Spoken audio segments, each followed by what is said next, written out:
अब मैं चाहता हूं कि इस हास्य और व्यंग्य के पिटारे की तरफ चलूं जिसे हमने वाराणसी से आमंत्रित किया है। लेकिन ये चार पंक्तियां खतरनाक वाली पढ़ रहा हूं और चौथी पंक्ति पर दावा कर रहा हूं जिनके हाथ नहीं खुले उनके भी खुल जाएंगे, और खुल गए तो मैं दमदार बनारसी को दमदार प्रस्तुति के लिए आमंत्रित कर लूंगा। हमने ये कहा कि पहली बार घर पे बुलाओगे जो प्रेयसी को, अजय भैया शोध है ये मिश्रा जी, पहली बार घर पे बुलाओगे जो प्रेयसी को आंखों में लाज व शर्म लेके आएगी, और दूसरी बार आएगी तो पूरी उम्मीद है कि लहजे को थोड़ा नरम लेके आएगी, और तीसरी बार आएगी तो और बदलाव होगा, बोतल में विस्की बरम लेके, तीसरी बार आएगी तो और बदलाव होगा, बोतल में विस्की बरम लेके आएगी, और चौथी बार आएगी वो चाकू छुरियों के साथ सीमेंट बालू नीला ड्रम लेके। ये चार पंक्तियां मैंने बहन जी क्यों सुनाई पता है? कि वो आदमी ऐसी कविताओं का पिटा रहा है, वो देखो मंच पे देर से पड़ा है, ताली बजाओगे तो हाँ तो हंगामा कर देगा, हाथ उठाइएगा और आमंत्रित करिएगा भाई दमदार बनारसी। मैं आप सभी को प्रणाम करता हूँ। अभिनंदन अभिनंदन। बहुत बहुत शुक्रगुजार हूँ मोहतरम अनवर साहब, बड़े भाई अफजल खान साहब और समी भाई का की आप लोगों की मोहब्बतों से मुझे यहाँ खड़े होने का मौका मिला। कोई बात नहीं, भतीजा है हमारा, अभिनंदन करने आया है, परेशान न हो। मुझे भी 2-4 मिनट सुन लीजिए, 2-4 मिनट ही सुनाऊंगा मैं, क्योंकि बहुत लंबा पढ़ने की जरूरत भी नहीं है और उससे पेमेंट भी नहीं बढ़ने वाला है। दमदार भाई तुम ब्रह्म में न पढ़ना, मैंने भतीजा तुम्हें नहीं बताया है, जितने लोग बैठे हैं और जो खाली कुर्सियां पड़ी हुई हैं, हाँ, उनकी भी जिम्मेदारी आप लोगों पर है। मैं बस चाहता हूं कि आप लोगों की मोहब्बतें लेकर के बनारस तक जाऊं। स्वागत है। पहली बार आया हूं तो पहली बार के हिसाब से सुनिएगा। मैं क्या सुनाऊंगा मुझे खुद भी नहीं पता, जो मन में आ जाए वो पढ़ दूंगा। स्वागत है। जैसे मन हो आप सुन लीजिएगा, बस यही गुजारिश करता हूँ। हाँ। सुनिएगा दादा, हाथ खोलेंगे तो मजा आएगा। आप चचा, आपका भी आशीर्वाद चाहिए मुझे। नहीं चचा क्या गलत कर रहे हो? हाँ, या चचा कोई नहीं भाई साहब, ये इंसल्ट है चचा की। कोई नहीं, चचा का इंसल्ट हाँ, नहीं, आप चिंता मत करिए। भाई और मैं खुश हूँ हाँ। कि यहाँ पर पुलिस के जवान भी कविता सुन रहे हैं जी। ये इधर भी बैठे हुए हैं, मैं बहुत प्रणाम करता हूँ। मैं चाहता हूँ एक बार इन वर्दियों के लिए आपकी तालियां उठे। हम जो भी कर रहे हैं इनकी वजह से कर रहे हैं। आप देखिए, बिना वर्दियों के, बिना पुलिस के हम एक कदम भी आगे नहीं बढ़ा सकते। आज आप मुशायरा कराइए तो पुलिस की जरूरत, कवि सम्मेलन कराइए तो पुलिस की जरूरत, धरना दीजिए तो पुलिस की जरूरत, सभा कराइए तो पुलिस की जरूरत, जुलूस निकालिए तो पुलिस की जरूरत, विवाह कराइए तो पुलिस की जरूरत, बारात निकालिए तो पुलिस की जरूरत, सुहागरात कर नहीं दमदार के मैं वहां हम बीच में बोलेंगे तो मजा खराब होगा, वहां हम आत्मनिर्भर हैं। अच्छा ठीक है। हाँ, वहां आत्मनिर्भर है। और ये बात ड्रम रम बता के गए हैं। दोस्तों दिल खोल के सुनना कि जीवन से मैंने अपने सारा गम हटा दिया।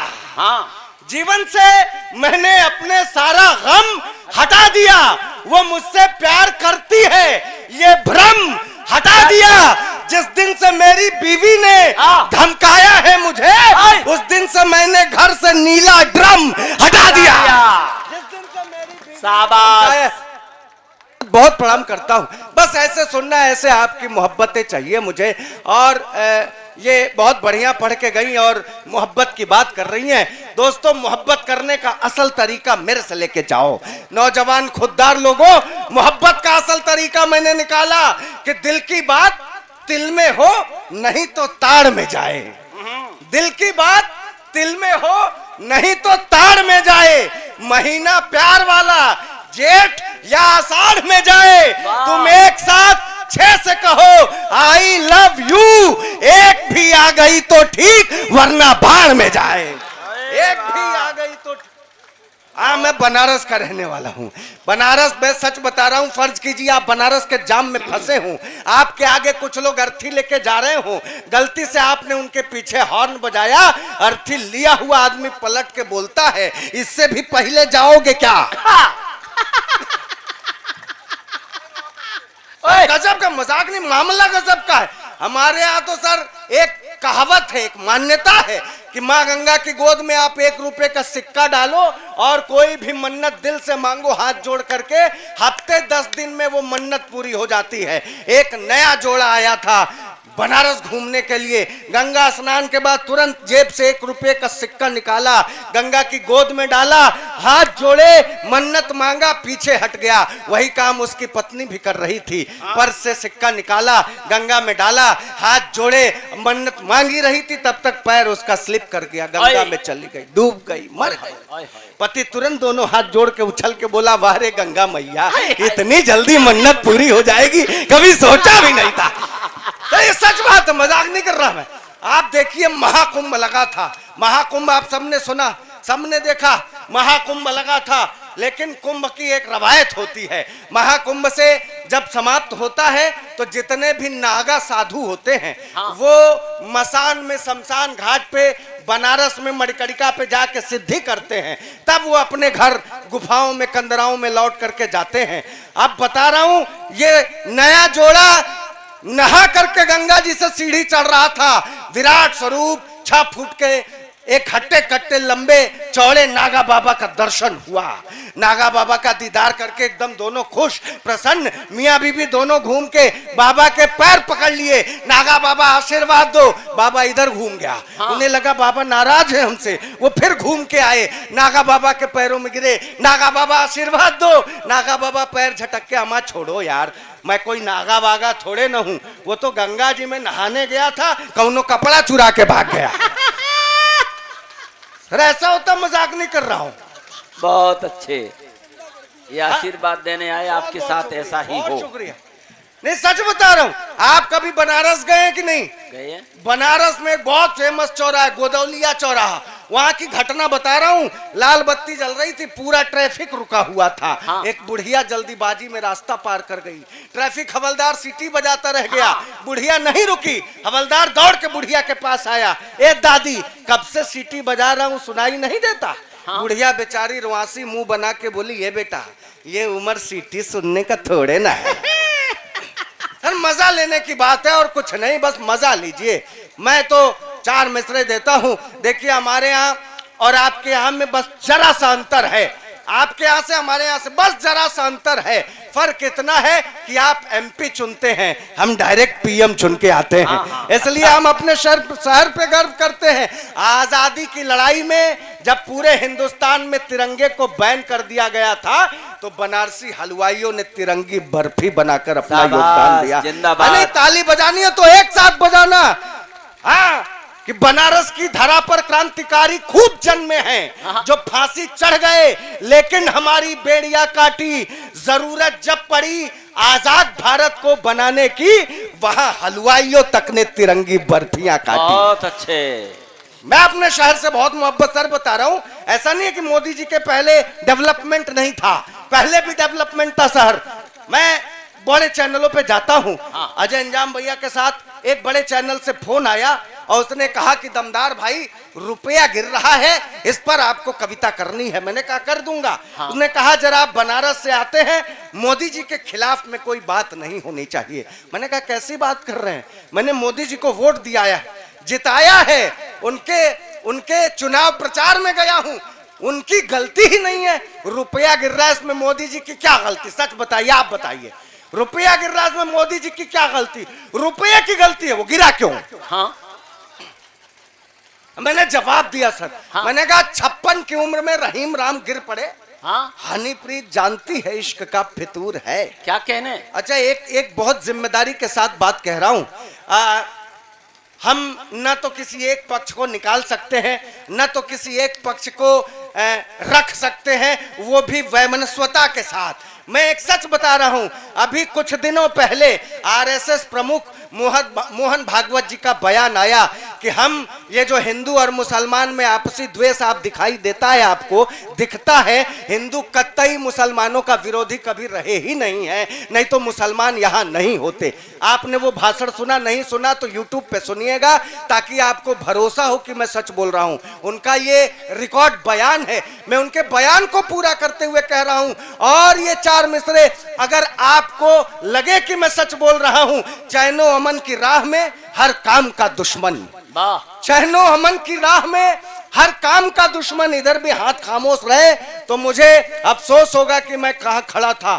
चैनो अमन की राह में हर काम का दुश्मन, रहीम का दुश्मन है वही राम का दुश्मन। मुद्दा गलत बता के डराया गया हमें, मुद्दा गलत बता के। चैनो अमन की राह में हर काम का दुश्मन रहीम का दुश्मन है वही राम का दुश्मन। मुद्दा गलत बता के लड़ाया गया हमें, वरना यहाँ पे कौन है इस्लाम का दुश्मन। बहुत अच्छे। मुद्दा गलत बता के लड़ाया गया हमें, वरना यहाँ पे कौन है इस्लाम का दुश्मन। बहुत बहुत शुक्रिया भाई, बहुत बहुत शुक्रिया, बहुत अच्छे। बहुत शुक्रिया। मुद्दा गलत बता के लड़ा है। सर मैं ब्राह्मण हूं, काशी का ब्राह्मण हूं और जनेऊ धारण करने वाला ब्राह्मण हूं। बाबा विश्वनाथ का नित्य प्रतिदिन जाके दर्शन करता हूं।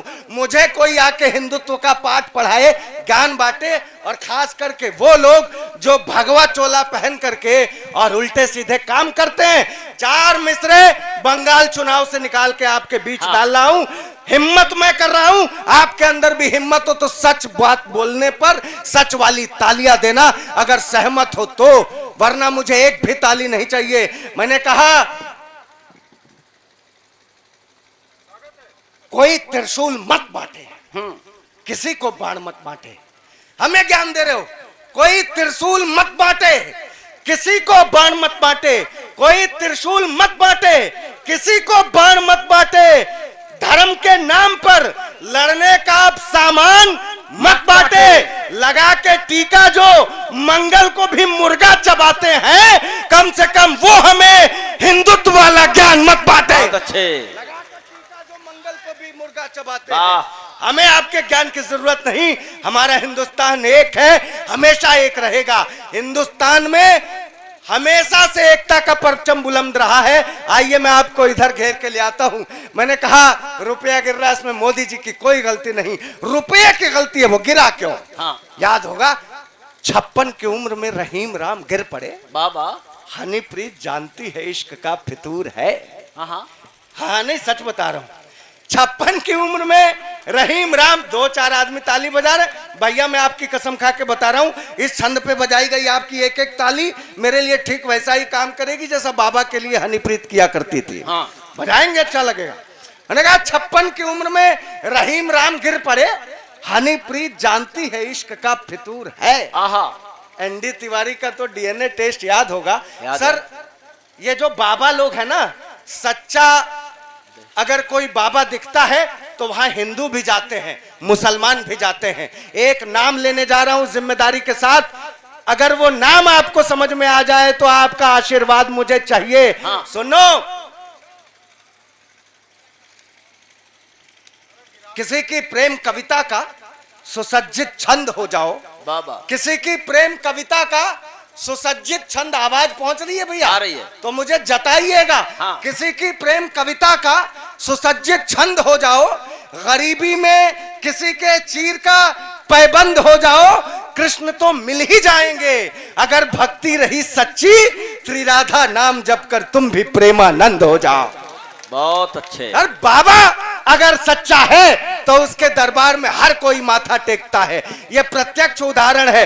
बड़ी बहन बहुत बहुत धन्यवाद, आपका आशीर्वाद मिला, दीजिए। अरे बड़ी नहीं है, छोटी है वो। हाँ बहुत छोटी है। नारी शक्ति, अगर वो नारी है तो छोटी बच्ची भी हो, उसे हम उसका पैर पकड़ के माथे पे लगाते हैं, वो हमारे लिए बड़ी होती है। मैं आपको प्रणाम करता हूँ बार बार। ने कहा 56 की उम्र में रहीम राम गिर पड़े, हनीप्रीत जानती है इश्क का फितूर है। 56 की उम्र में रहीम राम गिर पड़े, हनीप्रीत जानती है इश्क का फितूर है। एनडी तिवारी का तो डीएनए टेस्ट याद होगा, गिरे थे 86 में। ये किस्सा मशहूर है। 60 रामपाल और 72 में आसाराम। गिरने की सूची हमें ज्ञात तो जरूर है और बड़े बड़ों को भी हम पाते हैं गिरा हुआ है। रुपया गिरा तो मोदी जी का क्या कसूर है? भाई वाह, इसमें मोदी जी क्या कर सकते हैं भाई। मैं बहुत देखो बहन बैठी हो और तुम्हें देख के मुझे बहुत अच्छा लग रहा है, तुम्हारे परिधान को देख के अच्छा लग रहा है। कम से कम तुम्हें ये सेंस है कि कपड़े कैसे पहने जाते हैं। कम से कम इन दोनों बहनें जो बैठी हुई हैं इनको सेंस है कि कपड़े कैसे पहने जाते हैं। लेकिन एक आजकल व्यूज का इतना ज्यादा क्रेज बढ़ा है कि उसके चक्कर में क्या स्थिति पनप रही है। 4 मिसरे देता हूं। यहाँ औरैया के, इटावा के, ये जो आसपास के जनपद के लोग बैठे हुए हैं, खुददार लोग हैं, वो इन पंक्तियों का सम्मान नहीं करेंगे तो पूरे हिंदुस्तान में कहीं नहीं सम्मान होगा। सुनिएगा जगजीवन भैया, सुनिएगा, सुने कि पल्लू उतर गए, हाँ, ये दुपट्टे उतर गए। क्या बात है, क्या बात है। पल्लू उतर गए, ये दुपट्टे उतर गए, शर्मो हया के जहन से पर्दे उतर गए। बाबा, पल्लू उतर गए, बहुत शुक्रिया। पल्लू उतर गए, ये दुपट्टे उतर गए, शर्मो हया के जहन से पर्दे उतर गए। थोड़े से व्यूज पाने के चक्कर में क्या कहें, कुछ बच्चियों के जिस्म से कपड़े उतर गए। बहुत अच्छे, बहुत शुक्रिया, मैं प्रणाम करता हूं। थोड़े से व्यूज पाने के चक्कर में क्या कहें, कुछ बच्चियों के जिस्म से कपड़े उतर गए। ये कौन लोग हैं जिनकी मोहब्बत ओयो के रूम में जाकर के पूरी होती है? मोहब्बत ऐसे नहीं होती है। चेयरमैन साहब ने भी मोहब्बत की होगी, सर काजल की कोठरी में कैसो भी सयान हो जाए, एक लीक काजल की लागी है तो लागी है, या आपके उम्र का पड़ाव जरूर आपने पार कर किया होगा। इस विश्वास से मोहब्बत इनको भी हुई होगी, मोहब्बत इन सबको हुई होगी। मोहब्बत अगर मेरे मोहब्बत से मैच करे तो आपकी जोरदार तालियां चाहता हूं। आपकी मोहब्बत अगर मेरी मोहब्बत से मैच करे, मेरी मोहब्बत, मैंने अपनी मोहब्बत के लिए 4 पंक्तियां लिखी। सुने कि खता सरगोशियां मिलने की तड़पन देख लेता हूं। बढ़िया। खता सरगोशियां मिलने की तड़पन देख लेता हूं, निगाहे खुल्द में खुद का ही दर्पण देख लेता हूं। बहुत बहुत शुक्रिया। खता सरगोशियां मिलने की तड़पन देख लेता हूं, निगाहे खुल्द में खुद का ही दर्पण देख लेता हूं। जरूरी है नहीं कि प्यार को बिस्तर पे ले जाऊं, मैं उसकी आंख में पूरा समर्पण देख लेता हूं। क्या कहने, जरूरी है नहीं कि प्यार को बिस्तर पे ले। बहुत अच्छे, बहुत शुक्रिया। जरूरी है नहीं कि प्यार, बहुत सुंदर, बहुत सुंदर, बहुत सुंदर, वाह भाई वाह, बहुत अच्छे, दमदार, जिंदाबाद। मैं उसकी आंख में पूरा समर्पण देख लेता हूँ। प्रेम हो तो ऐसा ही होना चाहिए, वरना कोई मतलब है नहीं। कभी खतों का दौर था इन लोगों के जमाने में, ये जितने बुजुर्ग बैठे हुए सब बुजुर्ग हैं, इनके ज़माने में खतों का ज़माना था इनका, तो ये मोहब्बत उस हिसाब से करते थे। आजकल प्रेम का तरीका बदल गया है। आप बताता हूँ, वैसे ये वाला प्रेम तो आप लोग भी कर रहे हैं कि इश्क मॉडर्न मेरा, काश ये भी हाल हो जाता, मुझको वो फॉलो करती और मैं निहाल हो जाता। इश्क मॉडर्न मेरा, काश ये भी हाल हो जाता, मुझको वो फॉलो करती और मैं निहाल हो जाता। जब कभी इंस्टा पर मैं अपनी फोटो पोस्ट करता तो टच वो 2 बार कर देती तो ये दिल लाल हो जाता। बहुत शुक्रिया। नहीं, मोहब्बत में कई बार समस्याएं भी होती है भाई साहब। हाँ, वो मेरी पहले वाली जो प्रेमिका थी,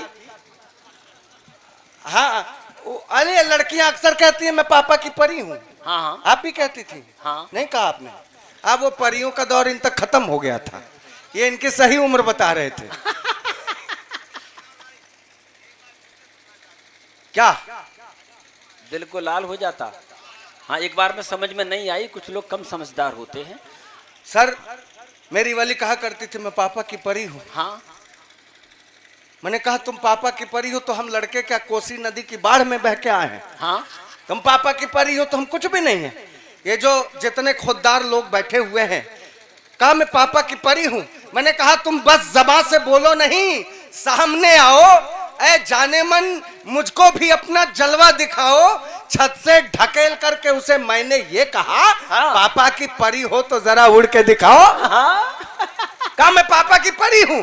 मैंने कहा तू बहुत गोरी, मैं कृष्ण पक्ष हूं। हाँ। तेरा दिल गुजरात है, मैं कच्छ हूं। वो अपने पापा की परी तू है तो फिर मैं भी अपनी माँ का मगरमच्छ हूं। शाबाश। हल्के में ले रहे थे। आइए चलते चलते एक छोटी सी कविता आपके चरणों में डाल के जाना चाहता हूं। चुनावी माहौल से ये एक व्यंग निकाला है। इसमें किसी नेता वेता का नाम नहीं है, ना किसी पार्टी का नाम है। मैं बस पढ़ देना चाहता हूं, आपका आशीर्वाद मिले। ये वहीं पढ़ता हूं जहां प्रबुद्ध लोग बैठे हुए होते हैं, और मैं आपको प्रबुद्ध लोग मान के पढ़ रहा हूं, ये मेरा भ्रम भी बना रहे। हाँ। सुनिएगा। हाँ। मैं देखना अब मैं चाहता हूं कि आप इस पे ताली बजाएं, लेकिन कहां बजाएंगे ये आपको सोचना है। हाँ। कि एक नेता ने दूसरे नेता पर जैसे ही गधा होने का आरोप लगाया, हाँ। सारे गधों को एक साथ क्रोध आया। 3 लोग ताली बजाए हैं, 2 लोग इधर भी बजाए हैं, हाँ। 2 लोग उधर बजा रहे हैं। अब मैं सच बता रहा हूं, जितने लोग ताली नहीं बजाए हैं वही समझदार लोग हैं। हाँ। क्योंकि तालियां यहां चाहिए ही नहीं थी। जी। तालियां तो मैं अब चाहता था। एक नेता ने दूसरे नेता पर जैसे ही गधा होने का आरोप लगाया, सारे गधों को एक साथ क्रोध आया। गधों के सरदार ने सिर उठाकर समझाया, ढैचो ढैचो ढैचो। गधों के सरदार ने सिर उठाकर समझाया, ढैचो ढैचो ढैचो। लोकतंत्र की गरिमा को सस्ती लोकप्रियता के बदले मत बेचो। बहुत अच्छे। मैं बहुत प्रणाम करता हूँ, जिंदाबाद। बहुत प्रणाम करता हूँ सर, वाकई बहुत प्रणाम करता हूँ। आपने दिल खुश कर दिया सर मुझे। आप बाकी लोग हल्के में लेते हैं, आप लोगों ने कितना अच्छा आशीर्वाद दिया है। मैं ट्रेन से आ रहा था, टीटी चढ़ा, बोला टिकट दिखाओ। मैंने कहा टिकट देखो, लेकिन रेलवे ने इतनी तरक्की की है, जब से मोदी जी आए लगातार डेवलपमेंट हो रहा है। लेकिन यार तुम्हारे ये ट्रेन के जो टॉयलेट में डब्बा बंधा है चैन से, अमा उस चैन की लंबाई तो इतनी करो कि डब्बा मकाम तक पहुंच सके। भाई साहब टीटी ने डपक दिया मुझे। हाँ। बोला बकवास बंद करो, डब्बा चैन से बंधा है, तुम थोड़े बंधे हो, तुम अपने मकान को आगे पीछे क्यों नहीं सरका लेते। सर हल्के में लेते सर, अच्छा नहीं लगता। आप ये गंभीर बन के बैठे। सर कोई गलती हो गई हो? नहीं नहीं नहीं, आप कवियों से नाराज होकर कहीं जा नहीं सकते, सच बता रहा हूँ। हाँ। कहीं नहीं जा सकते, लाहौर वाया कुवैत कहीं नहीं जा सकते। हाँ, मैं एक किस्सा याद आ गया, मैं बता रहा हूँ। एक बार एक राजा एक कवि से नाराज हो गया। उसने कहा इस कवि को भोर होते ही बीच चौराहे पे फांसी पे लटकाओ। सिपाहियों को यह आदेश दिया कि जरा नजर रखो ये कवि रात भर क्या करता है। अब वो बेचारा कवि रात भर अपनी बंदी गृह में इधर से उधर घूमता रहा और यही बात कहता रहा, ऐसा लगता तो नहीं लेकिन हो भी सकता है। हाँ। ऐसा लगता तो नहीं लेकिन हो भी सकता है। ऐसा लगता तो नहीं लेकिन हो भी सकता है। बात राजा तक पहुंची, उसे बुलवाया गया। बोला यार अभी थोड़ी देर बाद तुम्हें फांसी पे लाट टांग दिया जाएगा। हाँ। इसका क्या मतलब हुआ? ऐसा लगता तो नहीं लेकिन हो भी सकता है। कवि ने कहा हुजूर माई बाप, मैंने अपनी कुंडली दिखाई है, उसमें लिखा है कि मेरी मौत एक हिजड़े के हाथों होगी। आप राजा हैं, आपको देखकर ऐसा लगता तो नहीं लेकिन हो भी सकता है। आप लोग इतना अच्छा सुन रहे हैं, ऐसा लगता तो नहीं। मैं प्रणाम करता हूँ आप सभी को और बस आशीर्वाद का आकांक्षी हूँ। बस भैया बहुत बहुत ऐसा आशीर्वाद देते रहिए। ऐसा लगता तो नहीं पर हो भी सकता है। बहुत बहुत प्रणाम। नहीं बहुत अच्छा, ये इनका आशीर्वाद मिला मुझे। मेरे पास सुनाने को बहुत कुछ है। हाँ। लेकिन मैं इसी कविता के बाद अपना काव्य पाठ खत्म कर दूंगा। ऐसे ऐसे कहने से नहीं सुनाऊंगा, लिफाफा नहीं बढ़ने वाला है, अगली बार फिर आना है। हाँ। मैं क्या सुना रहा था सुनिएगा। और बस आपकी मोहब्बतें लेकर के बनारस तक जाना चाहता हूं कि एक नेता ने दूसरे नेता पर जैसे ही गधा होने का आरोप लगाया। हाँ। सारे गधों को एक साथ क्रोध आया। गधों के सरदार ने सिर उठाकर समझाया, ढैचो ढैचो ढैचो, लोकतंत्र की गरिमा को सस्ती लोकप्रियता के बदले मत बेचो। हम गधे जरूर हैं, हम गधे जरूर हैं, लेकिन भाषावाद, क्षेत्रवाद, संप्रदायवाद और दंगे फसाद से कोसों दूर हैं। क्या व्यंग है बंधु, जिंदाबाद। हम गधे जरूर हैं, हम गधे जरूर हैं, लेकिन भाषावाद, क्षेत्रवाद, संप्रदायवाद और दंगे फसाद से कोसों दूर हैं। कृपा करके हमें राजनीति में न घसीटें, लोकतंत्र की पवित्र सरिता को निर्मल बहने दें। आदमी को आदमी और गधों को गधा रहने दें। आदमी को आदमी और गधों को। बहुत बहुत धन्यवाद।